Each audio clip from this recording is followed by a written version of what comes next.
Oke, saya buka dulu. Assalamualaikum warahmatullahi wabarakatuh. Waalaikumsalam warahmatullahi wabarakatuh.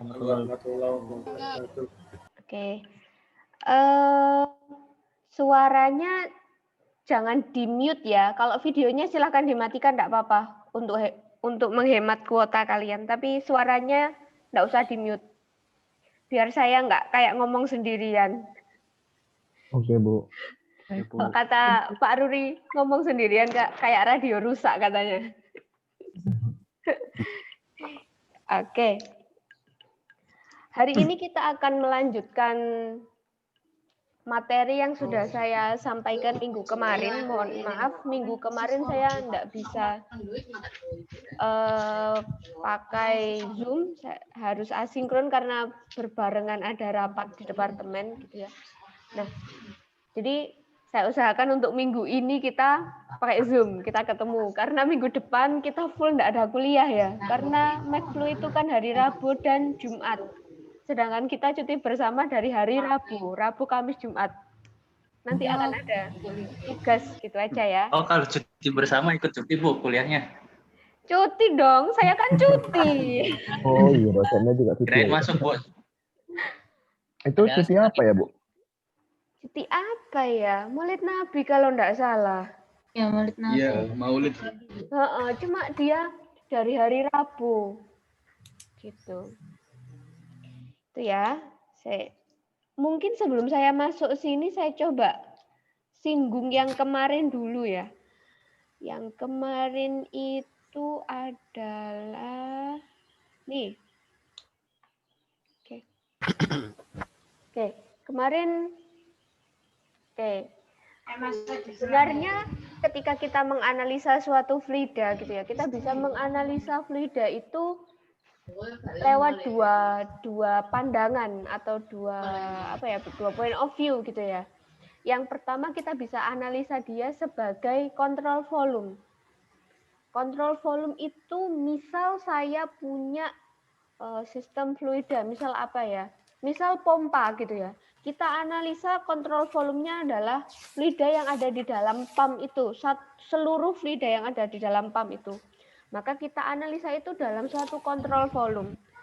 Cara yang kedua, point of view yang kedua itu kita analisa fluida itu sebagai partikel. Jadi masing-masing partikel itu kita analisa. Gitu. Biasanya kapan sih kita harus pakai analisa yang kontrol volume secara keseluruhan atau kapan kita harus analisa yang kecil-kecil tiap partikel fluida. Nah, kalau kita analisanya itu butuh menganalisa seluruh sistem gitu ya, whole system. Kita butuh tahu misal efisiensi dari pompanya, kita butuh tahu misal apa ya, kecepatan dan lain-lain. Kita nggak perlu menganalisanya itu per partikel dari fluidanya. Berbeda kalau misal kita mau melihat gimana sih streamline-nya, gimana timeline-nya, kemudian gimana path line-nya, misalnya gitu ya. Nah, itu kita perlu analisa masing-masing fluida ini, masing-masing partikel yang kecil-kecil dari fluida itu gerakannya seperti apa gitu. Nah, itu jadi kalau di mekanika fluida ada dua model analisa itu. Model yang pertama tadi yang kita analisa fluida dalam suatu kontrol volume itu kalau di Mekflu dia sebut yang integral form of control volume gitu. Jadi memang di sini nanti kita akan banyak pakai persamaan-persamaan integral. Jadi kita menganggap dia itu sebagai sistem secara utuh. Sistem yang isinya gabungan partikel-partikel itu tadi, makanya dia pakai integral. Nanti setelah chapter ini itu kita akan masuk ke chapter yang berikutnya itu differential form. Kalau differential form itu kita lihat fluida itu sebagai partikel yang kecil-kecil kayak gitu. Persamaannya pun nanti akan banyak pakai persamaan diferensial. Nah, untuk ke integral form of control volume itu tadi biasanya untuk memformulasikan persamaan atau bentuk-bentuk integral dari suatu kontrol volume itu tadi ada 4 hukum yang harus dipenuhi. Hukum yang pertama yang konservasi massa. konservasi massa, kemudian hukum kedua Newton, ini kaitannya dengan momentum linear, M kali V, gitu ya. Kemudian untuk yang dua ini kan kita sudah pelajari ya. Kalian sudah pelajari kemarin, sesuai video yang saya upload. Sudah dilihat belum videonya? Sudah, Bu. Sudah, Bu. Sudah, Bu. Oke. Jadi kalau rasanya video itu sudah cukup menjelaskan dan jelas, maksudnya dia nggak bertele-tele gitu. Nah, intinya begini, kalau konservasi massa kan intinya massa itu tidak ada yang hilang gitu ya. Perubahan massa dari suatu sistem itu sama dengan massa yang masuk dan massa yang keluar, kayak gitu. Kemudian kalau hukum kedua Newton ini F sama dengan dP per dt, bahwa gaya itu sama dengan perubahan momentumnya atau momentum dP per dt. Kalau angular momentum principle, kalau Newton law tadi linear momentum, P sama dengan M kali V, gitu ya. Kalau angular momentum principle itu momentum angular, H, itu nanti R, M kali V. Nanti kita lihat lagi persamaannya gimana. Kemudian ada hukum pertama dan hukum kedua termodinamika. Jadi sebenarnya mata kuliah di energi itu memang saling berkaitan.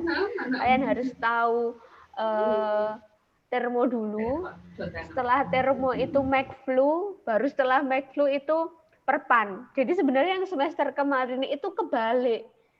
Karena materi perpan itu nanti setelah, kan perpan ada konduksi, konveksi, radiasi gitu ya. Konveksi itu banyak berkaitan dengan McFlu. Makanya untuk semester ini kalian dibalik kan, McFlu dulu baru perpan gitu. Nah, untuk mempermudah formulasi dari keempat hukum ini, kita ada yang namanya ini. Ini seperti mengeneralisir kalau saya bilang.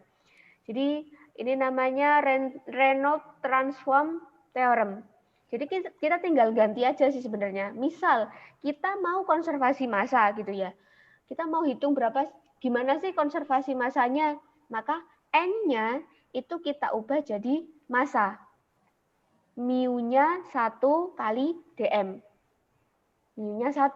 Kalau momentum P itu kan M kali V ya, maka mu-nya diganti V. Kalau angular momentum, maka N-nya H diganti H, mu-nya itu diganti R cross V. Kalau E dia mengikuti, kalau E maka ini mu-nya juga diganti E, kayak gitu. Jadi ini sebenarnya persamaan yang sama digeneralisir sehingga bisa dipakai untuk keempat hukum tadi. Massa, momentum, massa, linear momentum, angular momentum, sama energi. Energi dan entropi. Energi itu hukum keberapa termo yang kaitannya dengan energy conservation? Masih ingat? 1. Kalau entropi? 2. Kalau hukum ke-0 pernah dengar nggak? Pernah, Bu. Kesetimbangan termal, iya, hukum kesetimbangan termal kan. Apa itu maksudnya? Jika satu sistem saling bersentuhan, maka akan terjadi perpindahan kalor sampai terjadi kesetimbangan antara dua sistem yang bersentuhan tadi. Oke. Dengan perpindahan kalor itu arahnya dari temperatur yang tinggi ke temperatur yang rendah, gitu ya? Iya. Ya. Oke. Jadi energi kaitannya dengan hukum pertama termodinamika, kemudian entropi itu dengan hukum kedua termodinamika. Oke. Ini penjelasannya, detailnya dari Reynolds transform theorem. Jadi ini Reynolds transform theorem yang awalnya dari yang ini tadi ya, yang sederhana, kemudian ketika itu diaplikasikan dalam kontrol volume, kita punya general equation-nya seperti ini. Rate change of system properties. Maksudnya rate change of system properties ini apa?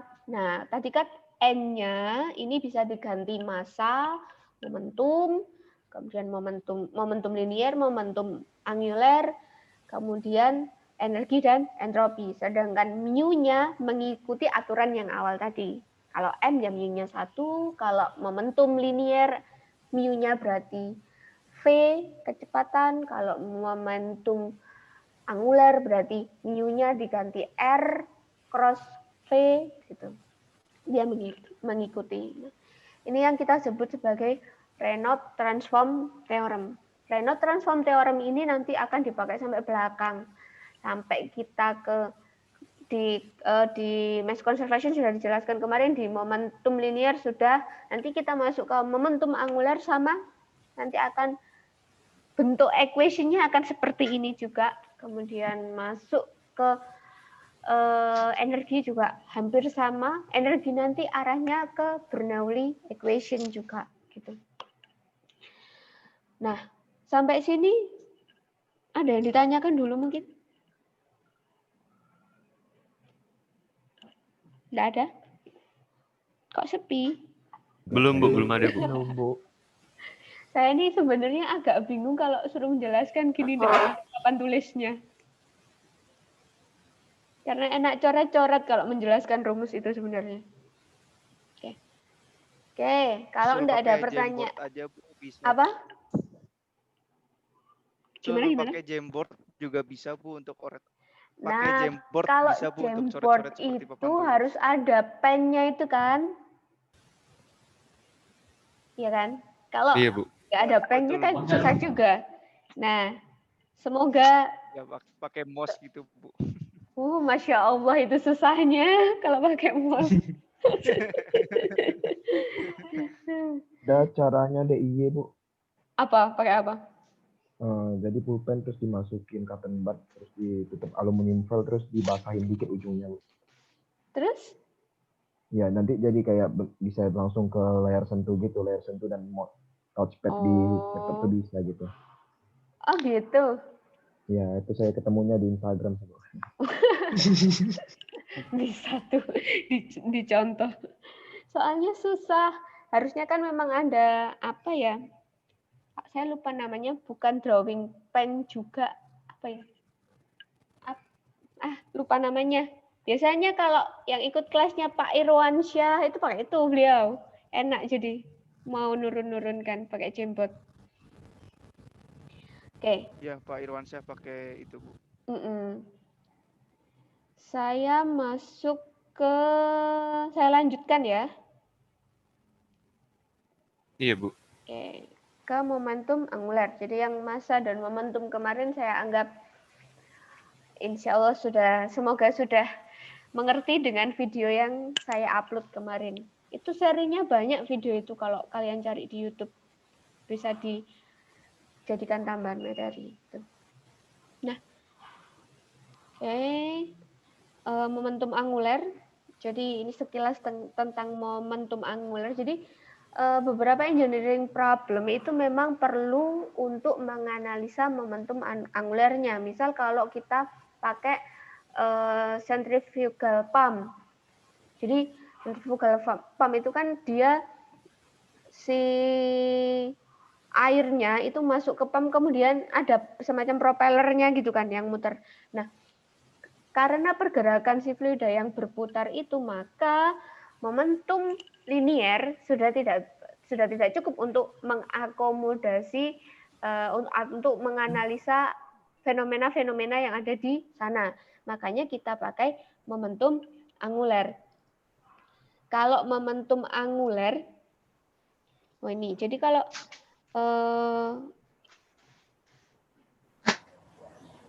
device seperti turbo machinery itu pump, turbin, fan dan sebagainya itu ya. Kita butuh untuk analisa dengan menggunakan momentum angular. Momentum angular itu sama dengan momentum sudut. Nah, hubungannya pasti dengan gerakan memutar, rotational motion. Kan kalau kita tahu bahwa motion itu biasanya ada dua gitu ya. Ada yang linear, yang gerakannya lurus, ada yang rotasional, dia muter, berputar gerakannya. Nah, dalam rotational motion itu biasanya identiknya begini. Kalau di linear motion kita punya F. Kalau di linear motion itu kan kita punya F. Kita punya M gitu ya. Kita punya A. Tapi kalau di rotational motion ada hal bukan identik apa ya, padanannya gitu ya. Jadi kalau di rotational motion kita punya torsi, kalau di sini dinotasikan sebagai M. Ini maksudnya adalah torsi. Kemudian kita punya I, momen inersia, dan kita punya alfa. M itu padanannya adalah I, momen inersia, A, percepatan itu padanannya adalah alfa, percepatan sudut. Kemudian M, besarnya torsi di benda yang berputar itu tadi ya. Torsi itu sebanding dengan R cross F. Jangan dibalik F cross R. Tapi R cross F. Kenapa? Karena ini hubungannya sama arah. Kalau kalian cross-nya terbalik, F cross R, maka arahnya juga akan berlawanan, terbalik. Kayak gitu. Nah, biasanya cara gampangnya gini. R yang mana yang kita pakai untuk menghitung torsi gitu ya. R yang dipakai untuk menghitung torsi itu adalah R yang tegak lurus dengan gaya F-nya. Kalau ini F-nya, F-nya, F tangensialnya kan berarti ke sana. Gini ya. Maka R-nya adalah yang ini. Kalau misal saya punya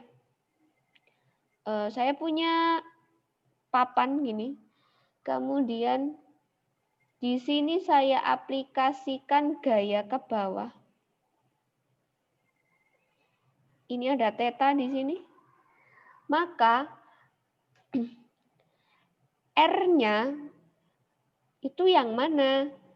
Yang ini kah? Atau yang mana R-nya? Yang ini atau yang ini? R aksen gitu ya, saya tulis R aksen. Yang mana R-nya? Anggaplah ini gayanya ke bawah. Yang R aksen, Bu. Yang R aksen. Ya, jadi dia R-nya itu adalah R yang tegak lurus dengan F-nya. Biasanya saya jarang sekali menghafal rumus yang ini. Kenapa? Karena kadang posisi tetanya yang berbeda gitu kan ya. Kadang beberapa case tetanya enggak pas sehingga kita nggak pakai rumus ini. Sehingga yang saya ingat-ingat itu adalah R-nya itu harus yang tegak lurus gaya. Dan itu bisa kalau kita mainan ini di kesetimbangan itu ya. Kita bisa mainkan entah R-nya yang kita proyeksikan untuk dapat yang tegak lurus atau F-nya yang kita proyeksikan untuk yang dapat yang tegak lurus gitu. Nah, ya. The direction of the determination of direction of the moment by the right hand rule. Jadi untuk menentukan arah dari torsinya itu kita pakai aturan tangan kanan. Biasanya jempol itu menunjukkan torsinya, momennya, kemudian keempat jari yang lain ini menunjukkan omeganya. Kayak gitu. Jadi kalau omeganya ke situ, maka ini torsinya ke atas. Oke. Nah, jangan pusing dulu dengan persamaan yang banyak. Oke. Sebenarnya persamaan ini akan lebih mudah kalau kita berangkat dari Reynolds Transform Theorem, RTT. Kadang ada yang beberapa buku nyingkatnya RTT, Reynolds Transform Theorem. Jadi kalau dari Reynolds Transform Theorem di sini, B-nya, sebentar, ini saya pakai referensi yang berbeda dengan kemarin. Jadi sebenarnya sama saja. Di sini dinotasikan B. B B besar itu maksudnya adalah N. Di slide sebelumnya tadi, di slide yang saya jelaskan Reynolds Transform Theorem yang saya share minggu kemarin. Kemudian yang B kecil yang di sini itu maksudnya adalah mu. Sama aja. Persamaannya sama, cuma notasinya saja yang berbeda. Nah, kalau dari Reynolds Transform Theorem kan kita punya persamaan ini. Karena kita mau cari momentum angular, maka kita ganti B-nya atau N-nya itu dengan H. Kemudian B kecilnya dengan R cross V. Begitu juga yang ini. Itu ya. Dengan R cross V. Maka kita dapat ini, yang di bawah ini, itu adalah persamaan Reynolds Transform Theorem untuk linear momentum. Kalau kita mau turunkan dari awalnya, dari hukum mekanikal klasiknya pun juga bisa. Di sini kita punya momentum of moment. Momentum of moment itu sebenarnya adalah angular momentum. Jadi istilah lainnya. Beberapa buku ada yang membahasakan dia sebagai momentum of moment. Jadi momentum of moment atau angular momentum itu sama dengan R cross MV. MV ini kan momentum linear ya sebenarnya. Nah, kalau ini saya ubah bentuknya ke dalam bentuk integral, maka M-nya ini kan bisa berubah jadi rho dV. V-nya ini apa? V-nya adalah volume. Ini adalah volume. Maka ini adalah momentum of moment atau angular momentum dari suatu sistem dalam bentuk integral. Nah, bab kita memang integral form, jadi jangan heran kalau dari awal sampai akhir kita akan banyak pakai integral gitu ya. Nah, kemudian untuk mendapatkan perubahan momentum persatuan waktu, berapa sih perubahan momentum persatuan waktunya? Maka kita turunkan dari persamaan ini kita turunkan terhadap waktu. Maka kita punya yang bawah ini. Ini adalah rate change of momentum. Dia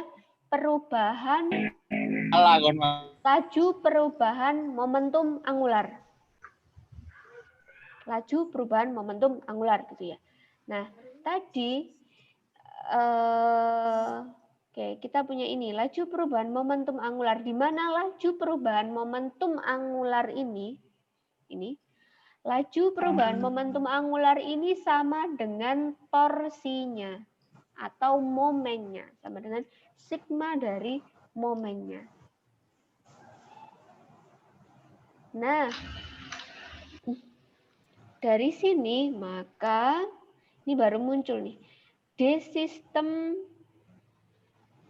per dt dengan menggunakan Reynolds Transform Theorem tadi, maka D sistem per dt ini kan sama dengan ini momentum ya tadi, momentum. Maka kita akan dapat persamaan yang di bawah, bahwa jumlah dari momentum yang terjadi pada suatu kontrol volume itu sama dengan perubahan momentum angular di dalam kontrol volume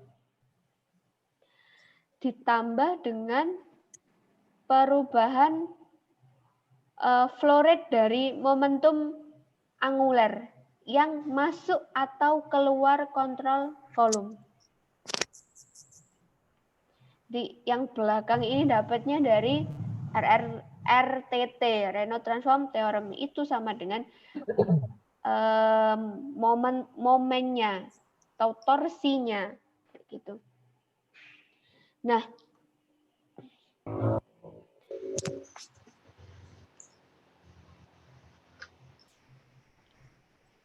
kalau dia fixed control volume itu artinya dia tidak ada deformasi gitu. Tidak ada deformasi, kontrol volumenya itu bentuknya tetap. Maka kita pakai yang bawah. Sebenarnya kayaknya persamaannya sama aja deh ini. Yang general sama yang fixed control volume ya.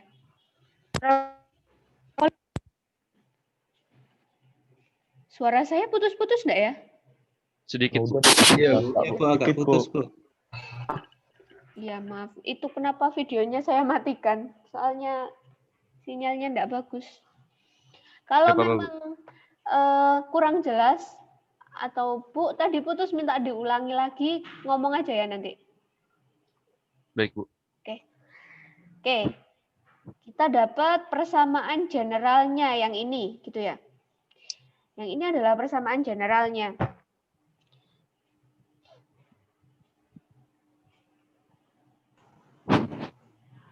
Nah, maaf. Jadi kalau yang bawah ini dia sebenarnya gini aja sih, yang sebenarnya maknanya kan begini ya tadi. Yang M ini adalah jumlah momen atau jumlah torsi, kemudian ini adalah angular momentum di dalam kontrol volume, sementara yang ini, yang CS, itu adalah di kontrol surface, artinya dia yang keluar dan masuk dalam kontrol volume itu. Jadi kalau saya punya kontrol volume, maksudnya yang depan, yang ini, yang suku pertama itu adalah angular momentum di dalam sistem ini. Yang ini itu adalah yang keluar dan yang masuk ke dalam kontrol volume tersebut. Itu suku yang kedua. Nah, makanya di sini dia bisa dipecah. Yang keluar masuk itu bisa dibuat out dan in. Gitu. Nanti akan balance, bukan biasanya, harus balance. Yang ada di dalam, yang keluar, yang masuk itu harus balance. Gitu. Ini special case lagi kalau misal steady flow. Gimana misalnya dia steady flow gitu ya. Dari persamaan yang atas ini, kalau steady flow, steady artinya apa ya? Stabil, Bu. Stabil. Tidak tergantung waktu. Tidak tergantung waktu, tepat. Kalau tidak tergantung waktu, berarti nilai penurunannya sama dengan 0. Ya. D per dt-nya akan sama dengan 0. Berarti ruas pertama ini sama dengan 0. Sisa ruas yang mana? Sisa 2 ruas ini. Berarti sigma momennya itu sama dengan yang keluar dikurangi yang masuk. Gitu. Jadi jumlah torsi yang terjadi pada suatu kontrol volume selama si sistem itu steady itu sama dengan selisih antara angular momentum yang masuk dan yang keluar. Itu kalau steady. Jadi tidak perlu dihafal satu-satu sebenarnya. Cukup ambil satu aja yang ini, misal kita ambil satu persamaan ini aja. Kalau steady, oke, berarti kita coret ini. Dinolkan. Pokoknya kalau ketemu kata-kata steady, tidak kalau ada kata-kata steady flow, steady state, maka D per dt-nya akan sama dengan 0. Ruas yang ada D per dt-nya sama dengan 0. Itu dipakai dimanapun. Nanti kalian ketemu perpan juga, kalau steady juga begitu. Diingat-ingat itu. Daripada harus menghafalkan banyak gitu ya. Untuk special case ini begini, special case ini begini. Jadi mending satu aja, tapi kalian ngerti case-nya. Nah ini, kalau tidak ada eksternal momen. Tidak ada eksternal momen artinya apa? Momen itu yang mana? Momen itu kan yang ini ya tadi. Kalau tidak ada eksternal momen berarti ini sama dengan 0. Kalau ini sama dengan 0 maka persamaannya tinggal tiga item ini. Yang pertama, kedua, dan ketiga. Makanya kalau with no external flow, maka yang harusnya di sini ada M tadi, ini sama dengan 0. Gitu. Ketika tidak ada momen eksternal, maka perubahan momentum angular dalam suatu kontrol volume, ini, perubahan momentum angular dalam suatu kontrol volume itu sama dengan selisih antara momentum angular yang masuk flux momentum angular yang keluar dan yang masuk. Tuh.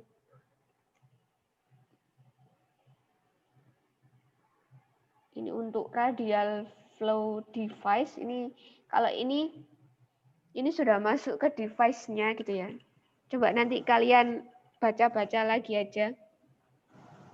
Ada beberapa device ini yang namanya centrifugal pump. Ada beberapa jenis pump sebenarnya. Nanti kalau mau dalam itu di bab terakhir harusnya di MacFlow ini. Ada bab sendiri tentang mesin-mesin fluida, turbo machinery. Gitu. Nanti akan kita bahas detail di sana. Nah, yang pasti analisa untuk centrifugal pump ini sangat membutuhkan analisa mengenai angular momentum. Kalau axial flow device itu flow-nya itu sejajar dengan sumbu. Itu biasanya cukup dengan linear momentum saja. Gitu. Ini kita coba menurunkan sebenarnya berapa sih WW itu daya shaft. Daya shaft itu maksudnya daya pompanya. Gitu. Ini dia pakai konservasi massa untuk steady incompressible flow. Itu ya. Ini dia cari V-nya, velocity-nya di 1. Di 1 itu berarti di sini. Dan di 2 di sini. Kontrol volumenya adalah sebesar ini ya. Gitu. Bahwa sigma M sama dengan RMV minus sigma yang out, yang keluar dikurangi yang input tadi. Kita dapat dari yang awal tadi. Untuk steady incompressible flow. Coba kita balik ke yang steady. Ini kan. Bahwa sigma M, sigma torsinya sama dengan momentum angular yang keluar dikurangi momentum angular yang masuk. Begitu itu diaplikasikan di centrifugal pump ini. Nah, di sini M-nya sama T shaft ini sama maksudnya. Dengan menggunakan Euler turbine formula, nggak usah detail ya saya turunkan yang ini, maka kita akan dapat W shaft, daya dari pompa itu, daya mekanik, itu sama dengan omega kali torsi. Persamaan ini tidak hanya berlaku untuk pompa. Kalau kalian mau ngitung kompresor, mau ngitung turbin, mau ngitung fan apapun, mechanical power-nya atau W shaft-nya itu adalah omega kecepatan putar dia dikalikan dengan torsi di shaft. Torsi yang di shaft-nya, misal di shaft-nya pump, di shaft-nya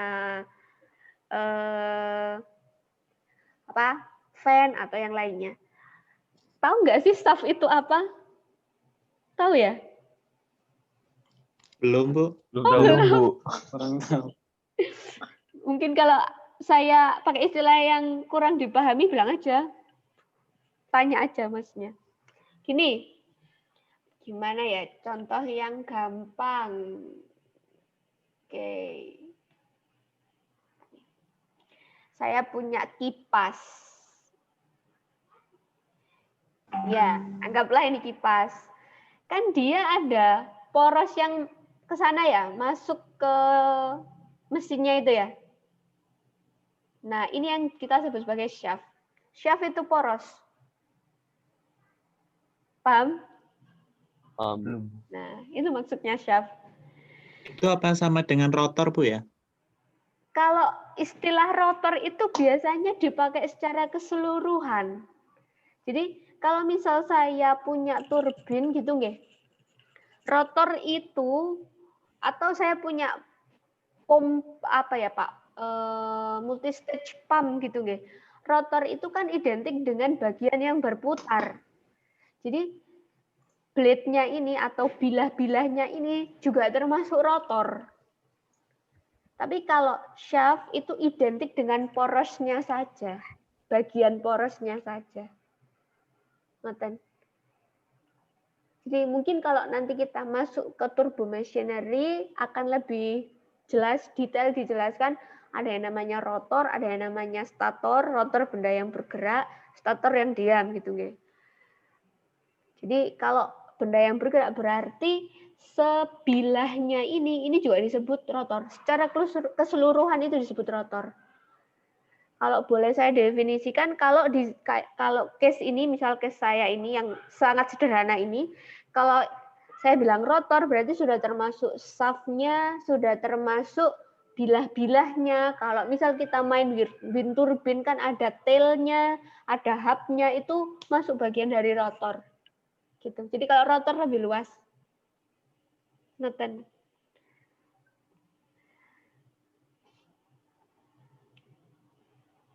Ada lagi mungkin? Saya lanjut ya. Oke. Yang penting dari kesemua ini adalah yang di bawah ini. Kalian harus tahu bahwa W-nya itu adalah torsi, omega dikalikan dengan torsi. Itu poin pentingnya. Ini ada beberapa example, nanti silakan dipelajari sendiri. Oke.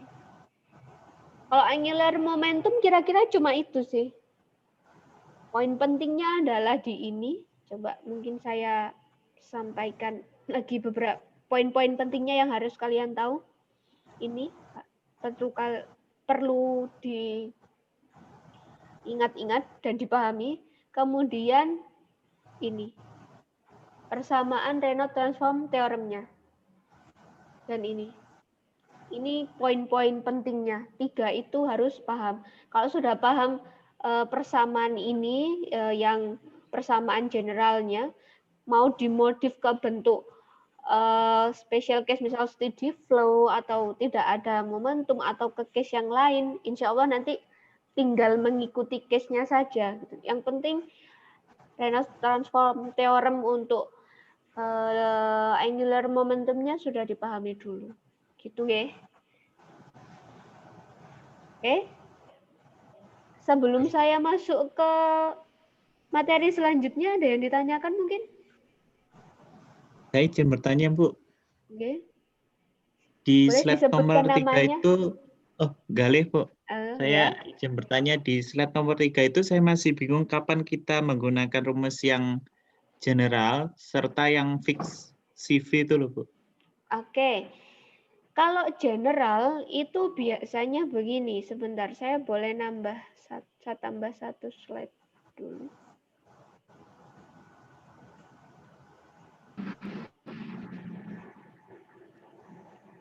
Kalau yang general itu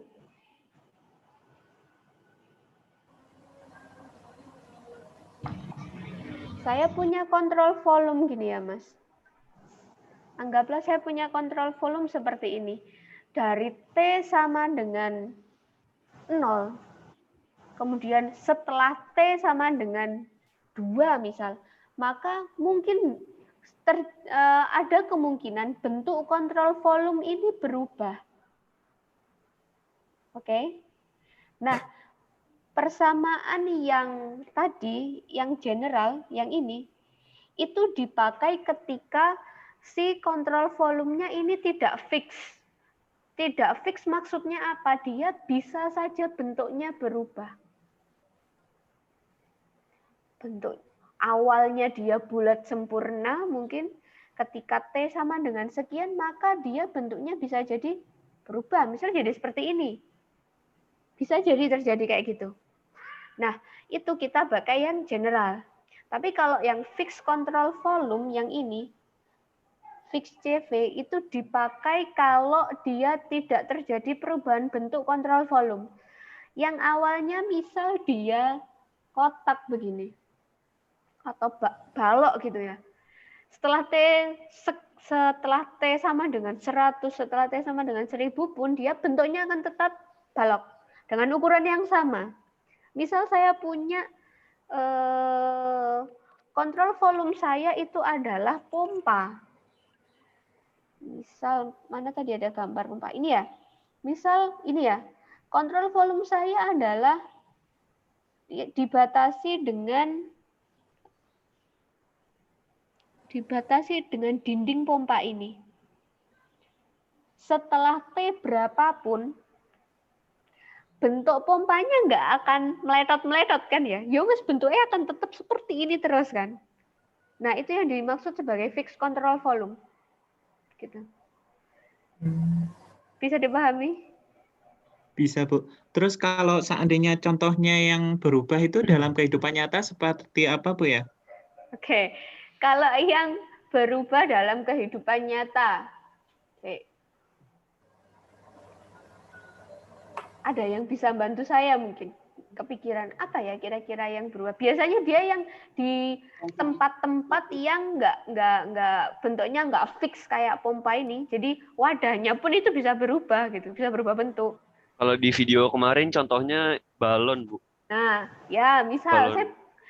balon ada saya tiup sama ada lubang yang keluar gitu ya. Iya, Bu. Nah, kan itu kan mungkin bentuk balonnya bisa lebih membesar atau mengecil gitu kan ya, bergantung dengan udara yang saya tiupkan dengan lubang bocornya itu tadi. Jadi dia berubah dari waktu ke waktu, dia mungkin terjadi perubahan kontrol volume kayak gitu.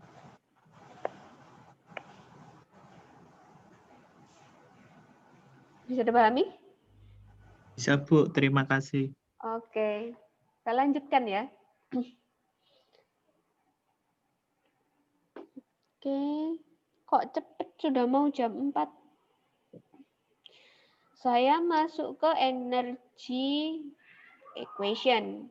Jadi ini yang terakhir dari 4 hukum tadi. Ada massa, momentum linear, momentum angular, dan yang terakhir hukum termodinamika 1 dan 2.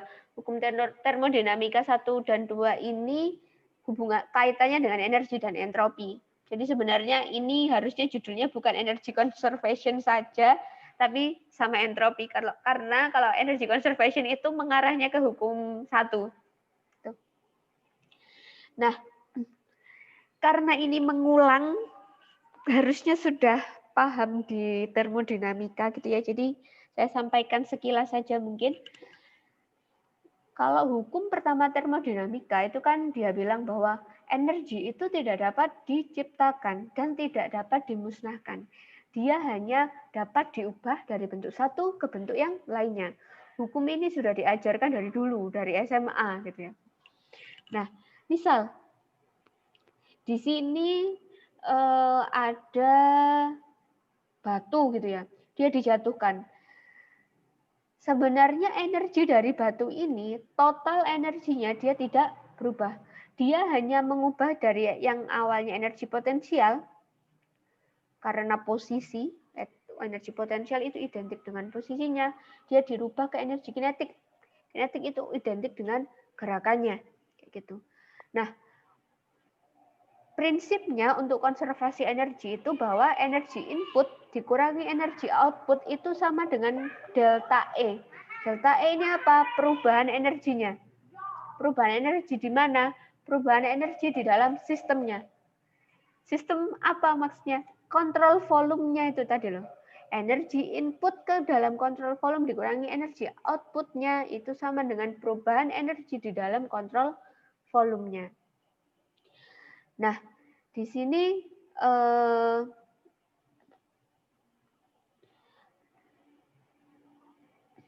untuk Q dot.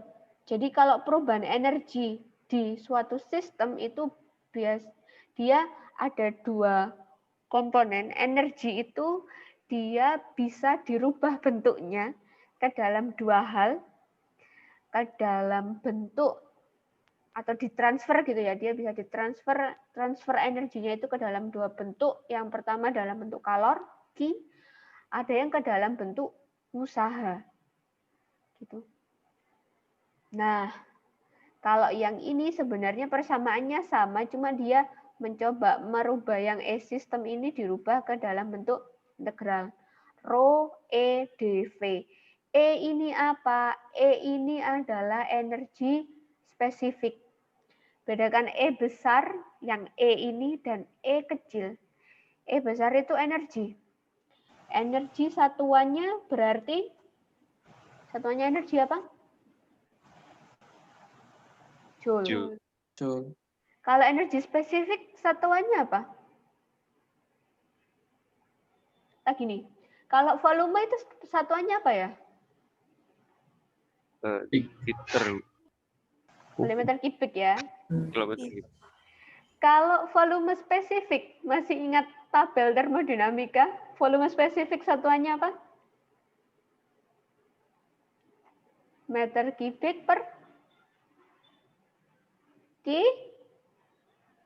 Kilogram. kilogram. Begitu juga energi spesifik. Kalau energi spesifik satuannya adalah joule per kilogram. Energi spesifik. Dia adalah energi persatuan massa. Jadi yang ini dan ini sama, hanya dirubah bentuknya aja. Kemudian kita punya kinet. Kalau saya punya suatu sistem gitu ya, dia punya energi di sini, maka energinya tadi bisa dirubah, bisa ditransfer dalam bentuk Q atau dalam bentuk usaha. Q-nya ada yang masuk ke dalam sistem, ada yang keluar ke dalam sistem. Ini Q in misal, ini adalah Q out.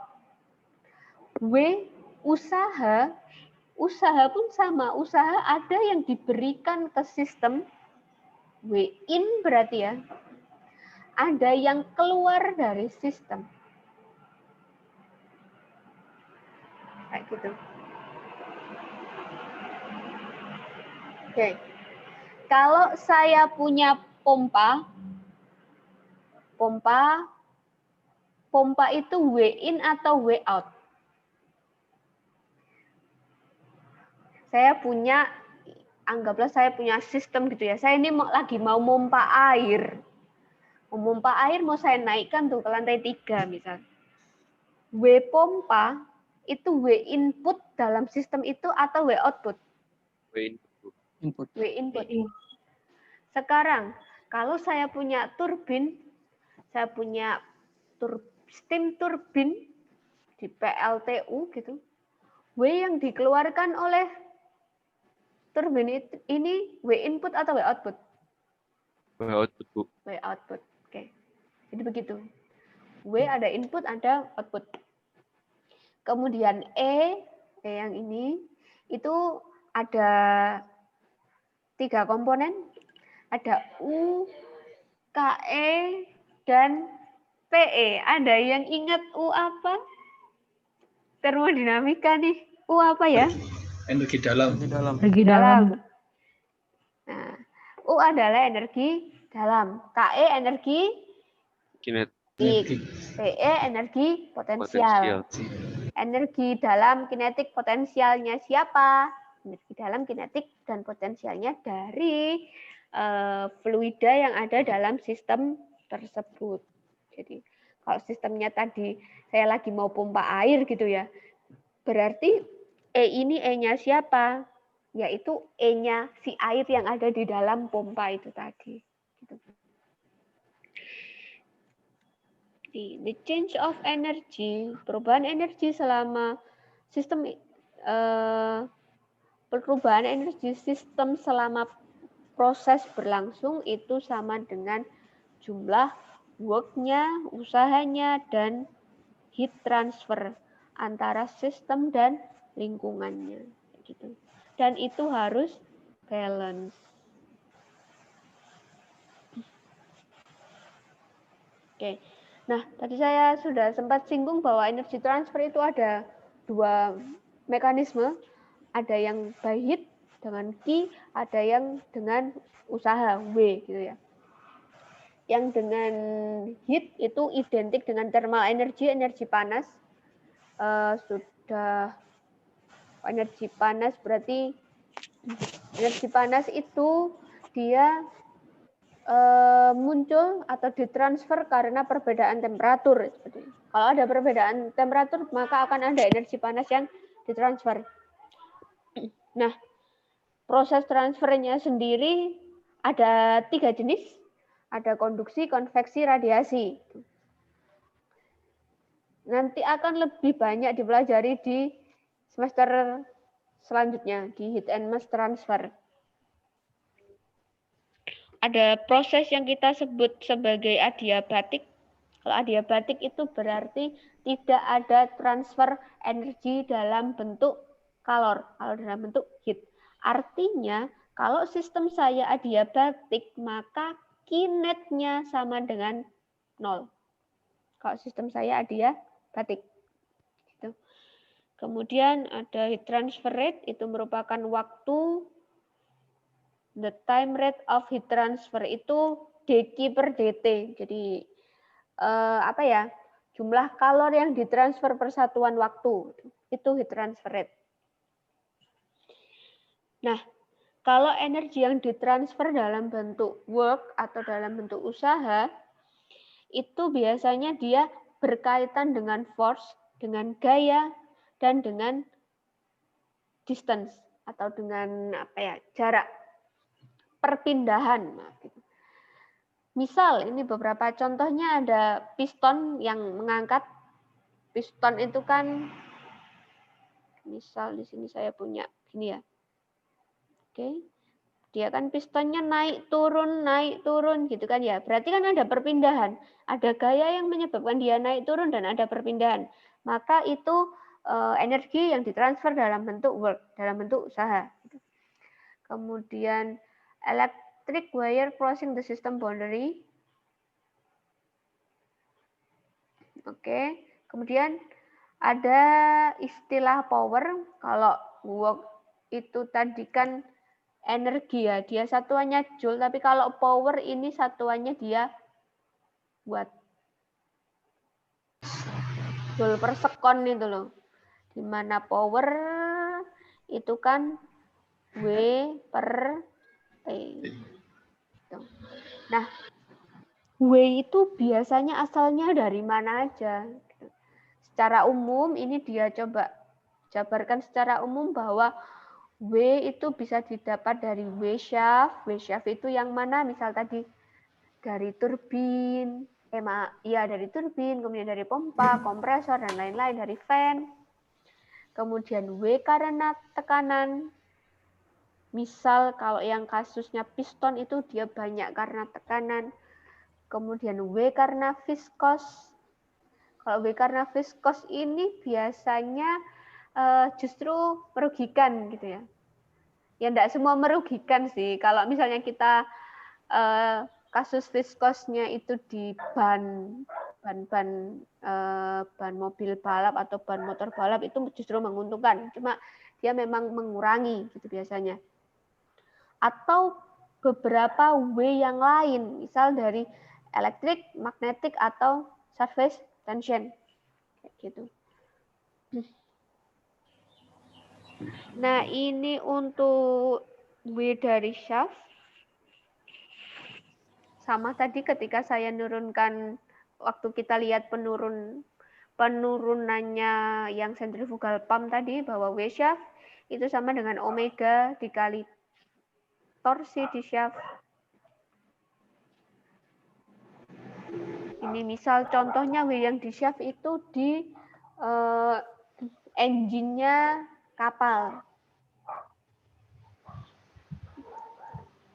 Kemudian torsinya, kemudian apa tadi di pump dan lain-lain gitu ya. Di impellernya kapal. Jadi yang menyebabkan kapal bergerak itu kan sebenarnya perputaran dari impellernya ini kan. Nah, itu adalah W shaft. Terusnya begitu. Sekarang banyak orang sudah mainan ini mulai suka mainan impellernya kapal. Jadi impellernya kapal, kalau kapal biasanya kan belok itu butuh ini ya. Dia ngancang-ngancangin dulu dari jauh, baru dia belok. Dia nggak bisa belok muter di tempat gitu kan. Nah, saya pernah lihat yang di YouTube sih sebenarnya. Ada iseng buka YouTube itu ada yang dia sudah bisa kapalnya cukup diam di sana, cukup diam di tempat itu gitu ya. Kemudian dia bisa berputar 180 derajat. Jadi yang dia mainkan apa? yang dia mainkan adalah impellernya aja. Impellernya itu sudutnya dirubah-rubah. Sehingga dia sudah tidak perlu harus muter jauh lagi untuk berbelok. Kayak gitu. Yang penasaran nanti dicari sendiri aja. Saya lupa namanya tapi itu apa. Nah, ini energy equation, ini perumusan dari Reynolds transform theorem juga.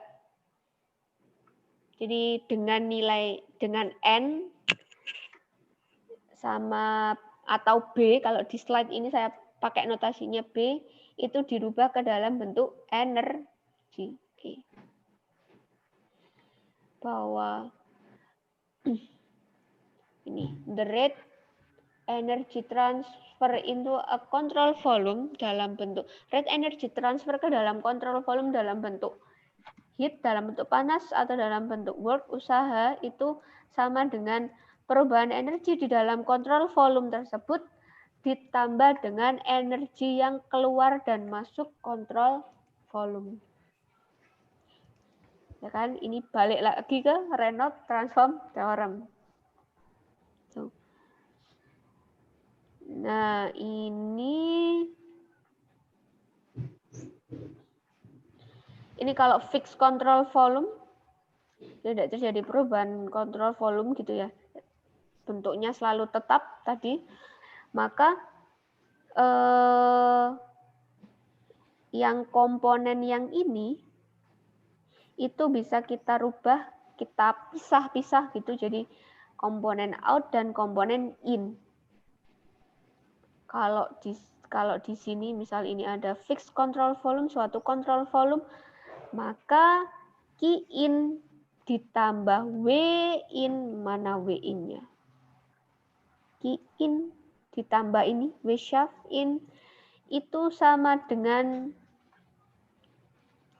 energi di dalam kontrol volume yang ini ditambah dengan energi yang keluar tinggal dijumlahkan aja, yang keluar ada berapa, dikurangi dengan energi yang masuk, tinggal dijumlahkan aja energi yang masuk.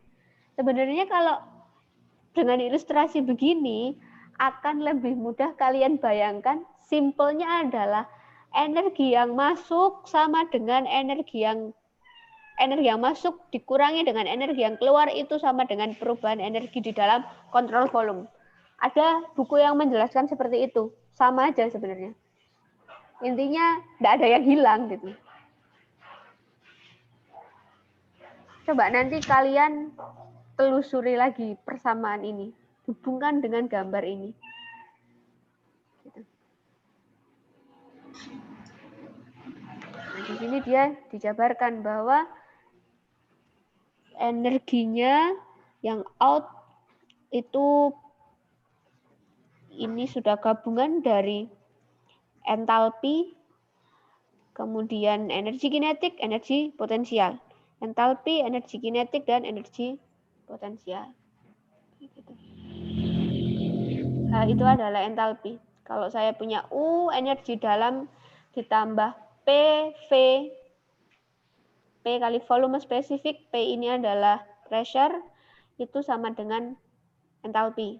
Kalau masih agak lupa-lupa, coba balik lagi ke termodinamika. Ini dasarnya dari termodinamika soalnya.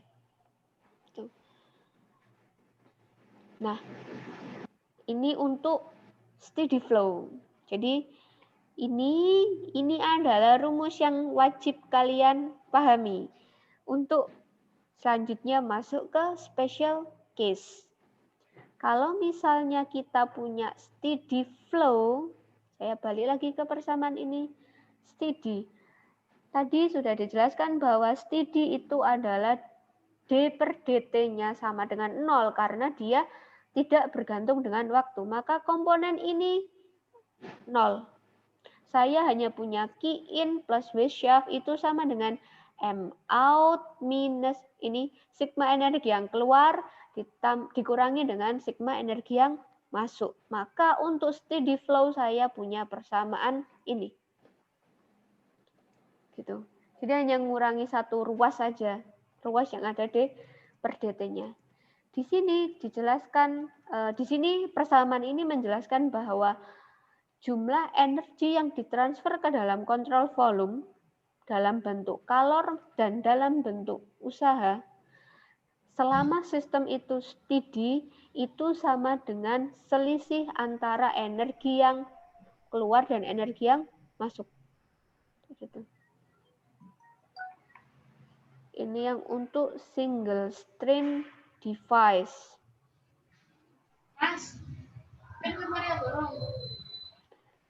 Kalau single stream device itu dia maksudnya M dot-nya sama. Mass flow rate-nya sama. Yang penting adalah yang ini sih. Kalau mass flow rate-nya sama kan berarti M yang ini dan yang M yang ini bisa dikeluarkan gitu. Makanya dapat persamaan yang bawah ini. Kemudian yang sebelah bawah ini dia dibuat persatuan massa.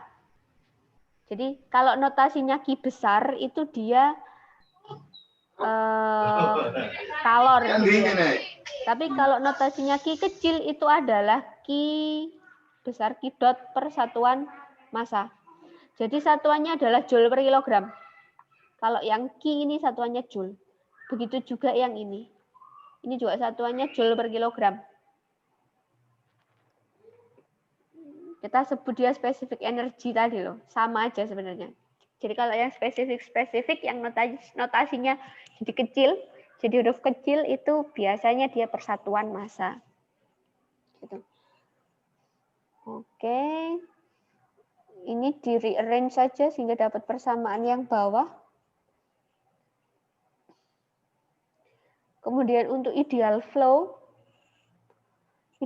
itu artinya no mechanical energy losses. Maka kinet-nya itu sama dengan U2 minus U1. Kinet yang mana? Kinet yang ini nih. Ini kan tadi di rearrange ya jadi yang bawah. Kinet yang ini, kinet in-nya itu sama dengan U2 minus U1. Itu kalau sistemnya adalah ideal flow. Ideal flow artinya sistemnya adalah sistemnya adalah reversible, maaf. Maka Qin-nya itu ternyata sama dengan, Qin-nya sama dengan U2 minus U1. Sehingga kalau Qin-nya sama dengan U2 minus U1, ruas ini menjadi 0 kan ya? Maka saya hanya punya ruas ini saja. Sampai sini tok. Kalau sistemnya ideal seperti itu. Kalau sistemnya, kalau real flow itu biasanya ada mechanical energy losses. Mechanical energy losses itu maksudnya begini nih. Kalau misalkan saya punya pompa dengan kapasitas dengan daya tertentu gitu ya, dengan W tertentu, daya listrik maksudnya, dengan daya listrik W tertentu, maka yang diberikan pompa itu ke energi yang diberikan pompa itu ke air itu tidak akan sebesar energi listriknya tadi. Kenapa? Karena tetap akan ada losses atau ada energi yang terkonversi menjadi energi lain yang tidak kita inginkan. Misal, kalau itu bentuknya tadi kan elektrik, ada sebagian energi yang dikonversi menjadi panas dan itu terbuang, gitu ya. Kemudian kalau sistemnya mekanik, misal pompa tadi, ada energi yang dikonversi ke panas, ke gesek itu loh, gesekan yang di mechanical systemnya dia antar gearboxnya atau antar apa itu kan dia menyebabkan kerugian, hilang energi di sana, kayak gitu. Diubah ke energi lain yang kita tidak inginkan, sehingga nggak murni 100% energi listrik dari pompa itu akan ditransfer ke air. Itu maksudnya energi losses, yang hilang. Dibahasakan yang hilang, tapi bukan hilang. Dia hanya dikonversi ke energi lain yang tidak kita inginkan. Gitu. Idealnya pasti seperti itu. Tidak akan ada sistem yang 100%. Nah, ini generalnya. Kalau yang ini itu sebenarnya ya dari yang awalnya tetap dari yang ini tadi, cuma yang ruas belakang ini dia dirubah menjadi key mechanical losses. Kemudian ini kalau yang bawah ini sebenarnya kalau sistemnya itu ada pompa dan turbin, jadi saling melengkapi. Makanya W shaft-nya itu selisih antara pompa dan turbin. Itu kenapa waktu kalian di termodinamika dulu, waktu ngitung siklus Rankine, masih ingat nggak ya? Atau sudah lupa? Semester kemarin kan ya termodinamika? Betul, Bu. Iya, Bu. Ingat? Rankine cycle? Sedikit. Sedikit lebih baik daripada enggak sama sekali. Jadi kalau kita mau cari berapa sih net power-nya, itu kan kita kurangkan dari antara pump sama turbin gitu. Jadi kalau yang bawah ini sebenarnya yang ini itu dipakai kalau sistemnya itu ada pompa, ada turbin, ada piping. Kalau ada piping juga kita ikutkan karena piping itu biasanya dia menyebabkan losses. Jadi sistemnya kalau sudah kompleks. Yang penting yang perlu kalian tahu adalah yang ini.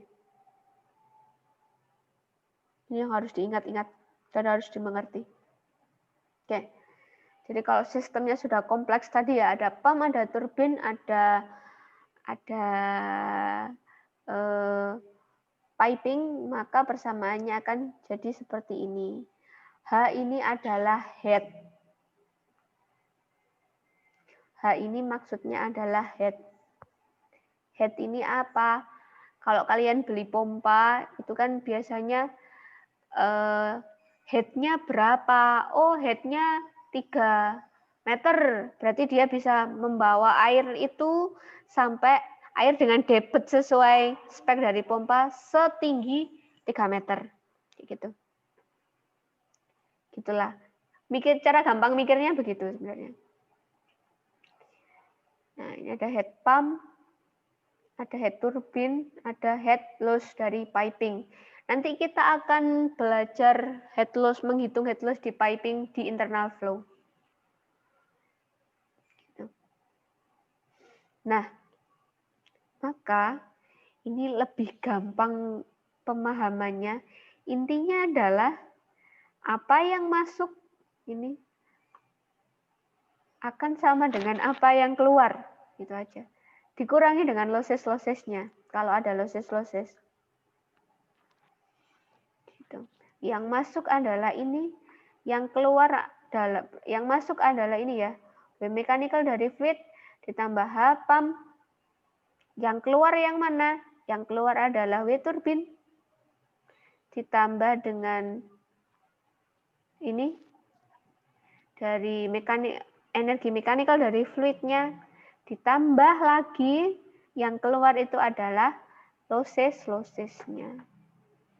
Itu dianggap yang keluar. Gitu. Oke. Ini special case lagi. Tadi kita sudah punya ini ya, persamaannya adalah ini yang harus kita pegang. Kalau sistemnya adalah incompressible flow with no mechanical work, tidak ada mechanical work device, artinya W pump sama dengan 0, W turbin sama dengan 0, dan mengabaikan friction. Friction itu maksudnya apa? Friction itu kalau di sistem, dia adalah gaya gesekan pada pipa. Itu adalah yang ini. Head loss karena piping. Ini pipa, kalau saya punya pipa itu dia nanti punya 2 losses. Ada yang namanya major losses sama minor losses. Kalau mayor itu terjadi di sepanjang pipa. Disebabkan karena apa? Karena gesekan. Tapi kalau minor itu biasanya disebabkan karena kayak aksesoris-aksesorisnya dia. Misal di piping system itu kan ada elbow, belokan, ada valve, atau ada gate, atau ada apa. Nah itu dia menyebabkan losses. Nah, kalau special case-nya begini, incompressible flow dengan tidak ada mechanical work device dan tidak ada dengan mengabaikan gesekan, maka kan komponen yang ada tadi tinggal yang ini, input dan output-nya aja. Maka kita dapat yang ini. Persamaan ini kita kenal sebagai hukum Bernoulli. Larinya ke hukum Bernoulli ini. Tuh. Nah, sampai sini ada yang ditanyakan dulu mungkin? Cukup? Paham? Paham apa bingung? Oh, paham, Bu. Oh, paham. Oke. Saya lanjutkan. Ini sedikit saja. Kinetic energy correction factor itu maksudnya begini. Enggak, ini sayangnya enggak ada ininya. Oke. Kalau misalkan sebentar, saya nambah slide baru.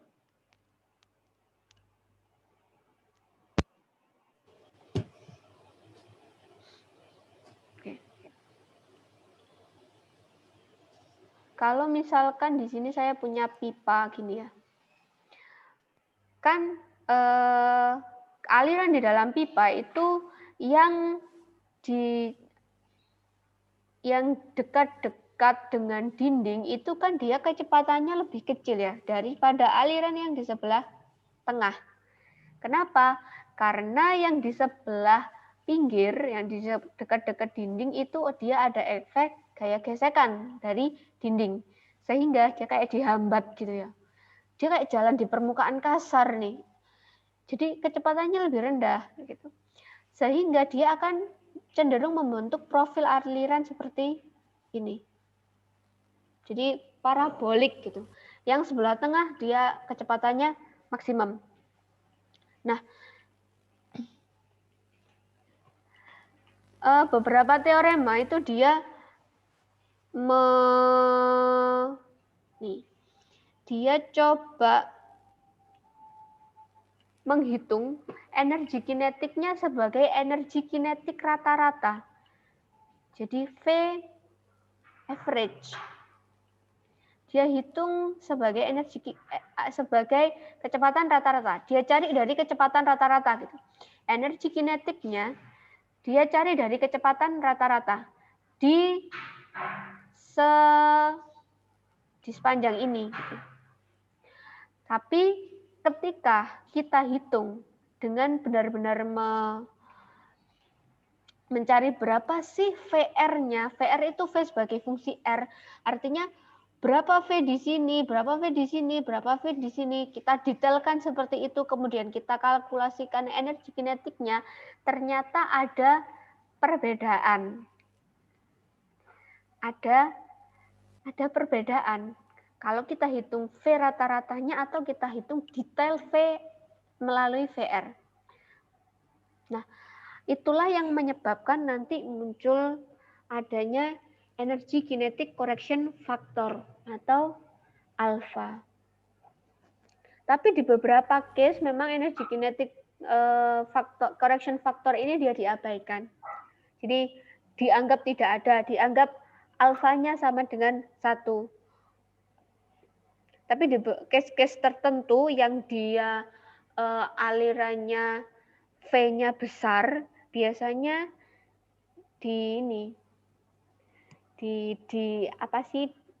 ikut dihitung gitu ya. The correction factor 2 untuk fully developed laminar pipe flow. Dan berada antara 1,04 dan 1,1 untuk fully developed turbulent flow in a raw pipe. Oh, balik berarti. Jadi kalau alirannya laminar, justru yang aliran V-nya rendah itu biasanya harus ada mu, harus ada alfanya. Tapi kalau alirannya sudah cenderung fully developed turbulent flow, sudah cenderung velocity-nya cukup tinggi, maka dia bisa diabaikan. Kalau pipanya pun licin, itu juga bisa diabaikan, karena gaya gesekannya bisa diabaikan juga kan. Jadi dianggap seragam di sepanjang pipa itu. Nah, kinetic energy correction factor ini sebenarnya cuma nambah 1 ini loh. 2 sih. Nambah 2 poin di sini aja. Selebihnya sama persis persamaannya. Cuma ada faktor koreksi energi kinetiknya. Gitu. Oke, nah untuk example-nya silahkan nanti kalian pelajari sendiri. Ada 2 example. Hydrodynamic power generation, ini untuk turbin, ini untuk pompa. Gitu. Kemudian kalau hukum kedua termodinamika, dia dari kaitannya sama entropi, ds per dt harus pasti lebih besar dari seperti Q dot. Silakan nanti buku termonya dibuka lagi untuk baca second law of thermodynamics. Nah, dari ini maka dia coba turunkan ini menggunakan Reynolds transform theorem juga, sehingga kita dapat persamaan yang di bawah. D per dt integral CVS rho dV plus integral S rho V velocity ya. V yang ini volume, V yang ini velocity. Kalau ada panahnya di atas itu velocity, itu menunjukkan vektor. Kali dA lebih besar sama dengan seperti Q per A dA. S yang kecil ini spesifik entropi juga. Kalau S yang besar ini entropi.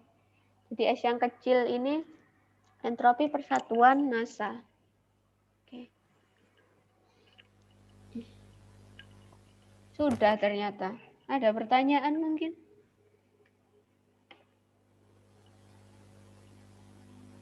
Halo? Belum ada, Bu. Belum? Oke. Kalau belum ada, tugas yang kemarin itu dikumpulkan hari Selasa ya? Saya lupa. Iya, Bu. Selasa apa Minggu? Selasa. Ya, Bu. Selasa, Bu. Hari Selasa, Bu. Oh, iya, di Selasa. Ada 4 soal ya. Gini, karena minggu depan itu kan nggak ada kuliah, artinya kita kepotong 2 pertemuan. Dari yang seharusnya ada 16 kali pertemuan gitu ya.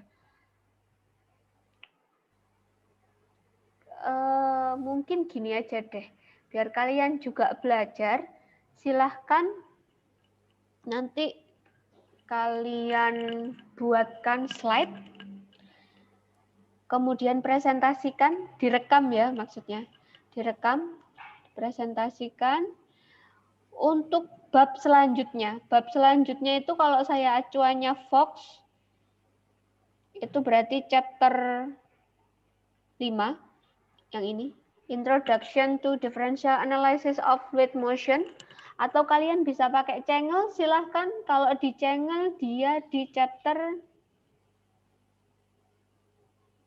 agak belakang nih kalau Cengel. Nih, Differential Analysis of Fluid Flow, chapter 9. Silahkan mau pakai yang mana. Jadi kalian buatkan slide-nya, kemudian kalian presentasikan. Gitu. Bisa ya? Itu bentuk PPT, Mana, Bu. Bu? Saya kurang paham, Bu. Bentuk video. Oh, video. Ya, jadi kalian buat slide, setelah itu kalian rekam, kalian presentasi direkam, silahkan mau pakai media apapun. Biasanya ada yang ngakali pakai Zoom, monggo. Ada yang ngakali pakai, kalau saya sih biasanya langsung dari PPT-nya kan ada tools-nya ya. Ini loh. Sebentar, ketutup. Di slideshow, nah ini. Ada record slideshow, ini langsung recording lewat PPT. Gitu. Nanti yang diupload cukup videonya saja atau sama slide-nya. Sama slide-nya deh. Diupload slide dan videonya kalian di Classroom. Itu Deadline sama muka enggak, Bu? On cam enggak, Bu? kalau muka ditampilkan aja ya. Biasanya di pojok bawah itu loh. Cuma kecil di pojok bawah. Lebih baik ada mukanya. Oh, tapi mungkin kalau yang nggak bisa, Ya, sekiranya off cam diizinkan ya, Bu ya? ya monggo. Itu buat individu atau kelompok, Bu? Jadi Individu. individu. Satu bab. Mau dikumpulkan kapan? Minggu atau Selasa? Bukan minggu ini, minggu depan maksudnya. Tanggal Minggu depan aja, Bu. Iya, minggu depan. Berarti ini tanggal 23 ya. Minggu depan Satu. tanggal 1. Tanggal 1, Bu. Cukup Tanggal ya? 1. Cukup ya tanggal 1? Cukup, Bu. Insya Cukup, Allah. Bu. Tanggal 1 jam 23.59. Baik, Bu. Oke. Masih ada waktu cukup panjang kok. Gitu. Jadi untuk mengejar ketertinggalan materi gara-gara ada libur itu loh. Soalnya kita belum pernah kuis juga. Mungkin setelah itu nanti rencananya saya pengen kuis. Tapi materinya mungkin sampai integral form of control volume aja. Nanti yang selanjutnya kuis di akhir sebelum ETS gitu. Biasanya saya 2 kali kuis sih. Gitu. Oke ya. Nanti setelah ETS ganti dosen apa enggak? Setelah ETS kelas D sama Pak Rido kayaknya ya. Iya kok. Ya, ganti dosen. Setelah ETS soalnya saya pindah ke kelas B.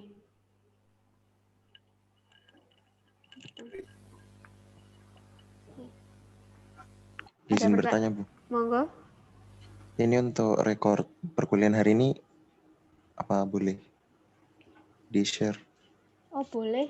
Tadi saya record ya? Iya, Ibunya Oh, iya. record. Ya, nanti saya share. Makasih, Bu. Oke. Kalau ada pertanyaan lagi sebelum saya akhiri? Cukup? Oke. Kalau Cukup, Bu. Cukup, Bu. saya akhiri. Semoga pertemuan minggu ini bermanfaat. Terima kasih. Assalamualaikum warahmatullahi wabarakatuh. Waalaikumsalam warahmatullahi wabarakatuh. Terima kasih, Bu. Terima kasih, Bu. Terima kasih, Bu. Sama-sama.